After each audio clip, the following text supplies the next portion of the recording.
The Portland Trailblazers beat the Orlando Magic for the second time in emphatic fashion. They won by 29 points. I should say two teams in the NBA because the Blazers own the Magic. And the last night, it proved a point that I think we've been dancing around. We've talked about it. It doesn't look like this team is tanking. The Blazers have now won 6 of their last 7 games. And there's an element of the teams that they've beat have been in a kind of way. Miami obviously going through it. Orlando's lost, I want to say 7 of the last 8. Okay. It's not good. But the flip side of that is the Blazers' one loss was to Oklahoma City in a tight game. Yeah. So the mark of a good team is beating the crap out of teams that are in a bad way or shorthanded or dealing with injuries or dealing with dysfunction. And that's kind of what they've done. Now, obviously, they did not do that against Charlotte, which was like okay, because that was an obscene level of tanking the Hornets went to. Most of the Blazers' wins this season have been like, Minnesota going through it, the Pelicans being injured. There's probably only a handful of wins where you're like, that's a good win. Like Milwaukee, like it's a good win. There's a mild caveat of the Bucks were stupid and played Giannis and Dame 41 minutes the night before in a 15-point win over the Jazz because they were chasing stats. It's like, what are you doing? I get you're trying to get guys in the All-Star game and stuff like that, but like, what the hell are you doing, Doc? But the Blazers took advantage of that. And that's the thing is, like, there's the first half of the season, really, or first quarter of the season, they didn't take advantage of that. And more than anything, and Chauncey Billups, Anthony Simons, Scoot Henderson, basically everyone that's been up on the podium the last couple of days, DeAndre Ayton, post-game, they've all said the same thing. They're all playing some version of connected basketball. And you see it. And I think the not the biggest, but I think one of the biggest, because it's the thing that impacts everything, is DeAndre Ayton is like playing incredibly good basketball on both ends of the floor, and that allows somebody else who's maybe defensively challenged to have a lapse and it not kill them over and over again. You have young guys that are making mistakes, but they're making that at full speed. But Toumani Camara is out there playing like one of the best defenders in the entire NBA. I mean, what he has done to Paolo Banchero in their last 2 matchups is bonkers. Absolutely bonkers. Yeah. And I don't know this is like a proof of, not even that. It's not a proof of concept.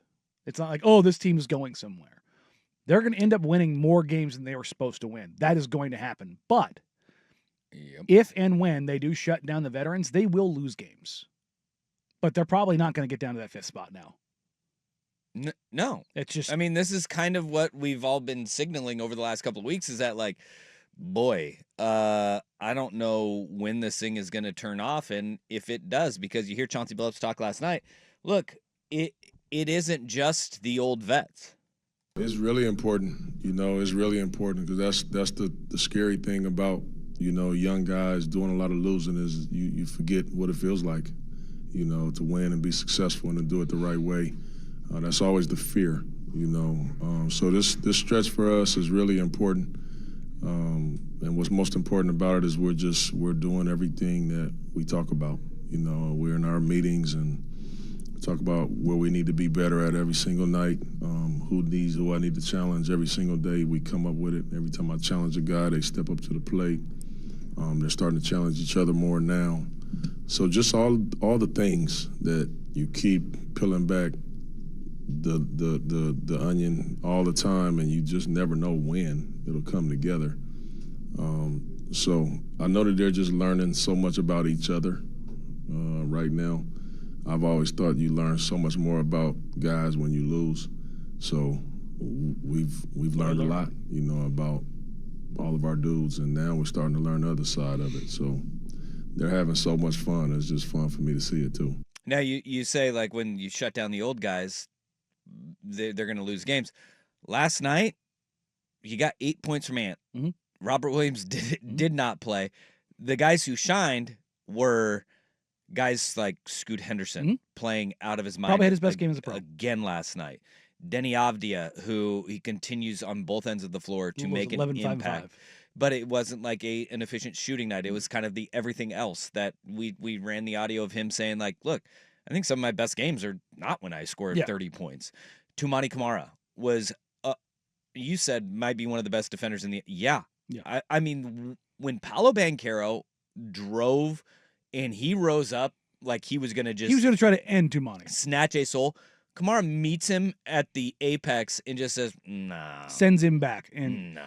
I mean, Paolo was chirping it too, which, look, this is going to sound kind of homery in a sense, but if you're an opponent and you're playing the Portland Trailblazers, chirp at literally any other player. Do not chirp at Tumani Kamara. Yeah. Because it levels him up, man. You start going at him, he's not going to be the guy who starts it. But if you get him involved, he like has an evolution in game, and you're like, well, have fun with that. Yeah. You know.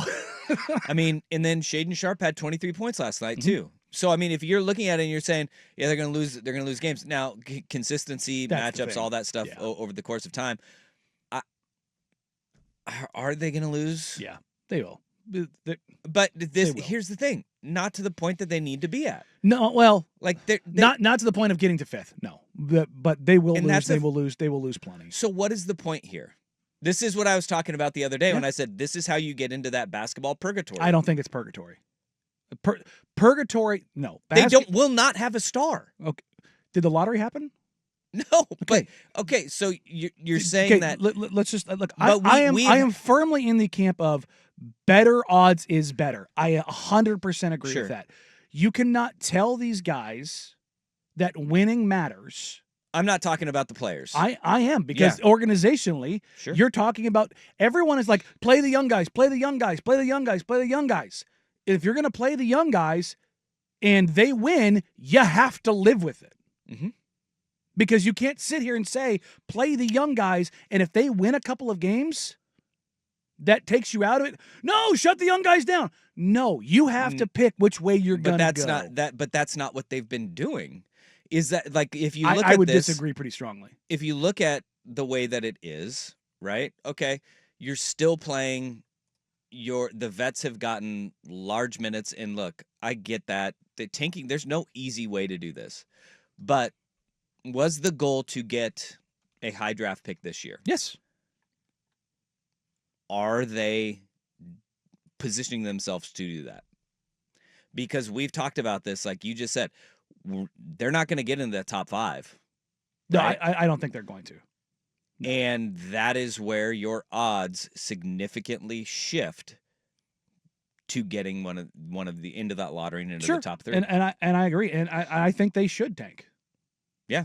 I have said that explicitly to the front office. But I do understand, and I don't want people to get what you're saying confused with, anything else in that.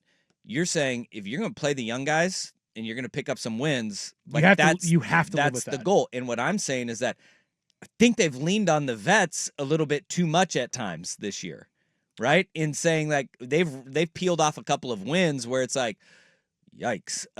If it comes to the point where, and again, players and coaches don't tank. No, they're going to play to win. And organizations do. And I think the biggest part of this right now, and not necessarily the micro, but people really need to give Chauncey Billups a metric crap ton of credit right now. He has done a Because he really has got, good look, job. I am not sitting here saying Chauncey's the best coach in the face of the planet, but the one thing I have maintained over and over and over and over again is they respect him and they play for him.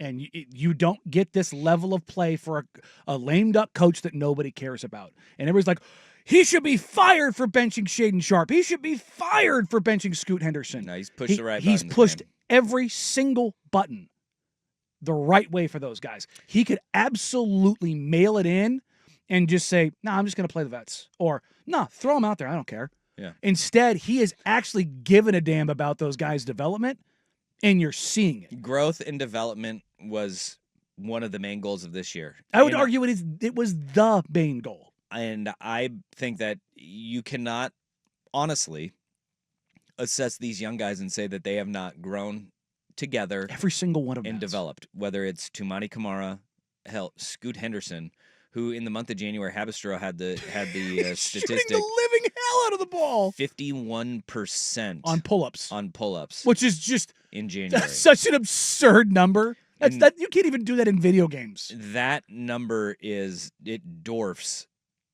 everybody The else. best shooters in the league. So here are pull-up 3-point field goal percentage in January. Mhm. with a minimum of 30 attempts. Scoot Henderson, number 1 at 51.5. Next is Klay Thompson at 48.4. He good? Duncan Robinson at 46 He and a good? half. Anthony Edwards at 45 He and a good? half. He's leading the league in threes, by the way. Zach LaVine at 44.6. Who's shooting the living crap out of the ball this season. Now, I think that in addition to looking at the young guys and then benching Shaden Sharp and having him come off of the bench, it has pushed some sort of button to where it's unlocking Shaden Sharp. And look, I loved what Chauncey had to say yesterday about Shaden. But I want somebody to get into it with Shaden every game. You know, we need it, he needs it. Every time he gets upset out there, it's happened another time. I think it was Dylan Brooks at one time this year. Every time it happens, it takes him to another level, you know. So I love a mad Shaden. You know, we're best like that. Something made him mad, and I think Chauncey Billups may have made Shaden Sharp mad to start this. Make him care. Resurgence. That was the point. And then he got into it last night, and then boom, took off. You cannot say that Chauncey Billups has not developed those guys. With an honest assessment of what has happened. You can hate him but all I you want. also believe that finding a way to have those guys grow, and then mark of a guy doing a good job coaching, and I'm not going to say like mark of a great coach, but a mark of a coach who is doing the right thing is finding ways to grow those guys and transition their style of play to work with veterans and have the veterans work. It was oil and water with Scoot Henderson for the first year and a half of his NBA career, but they're still finding a way to not force Scoot to change who he is as a player, but assimilate to the rest of the way the Blazers are. That's the biggest thing that we're seeing from Scoot right now. Yeah, there's been a tremendous change in his game. I mean, and there wasn't some slow build to it. There wasn't some like, oh, you could see this coming. If you're sitting here saying that, you're lying to yourself. Through 100 games, he was one of the worst guard profile prospects in modern NBA. Okay. Like he was there with Sebastian Telfair and Emmanuel Mudiay. What he has done over the past 3 weeks or a month, it just blew up out of nowhere. And the organization is literally acknowledged that. But it puts the organization in a precarious situation right now.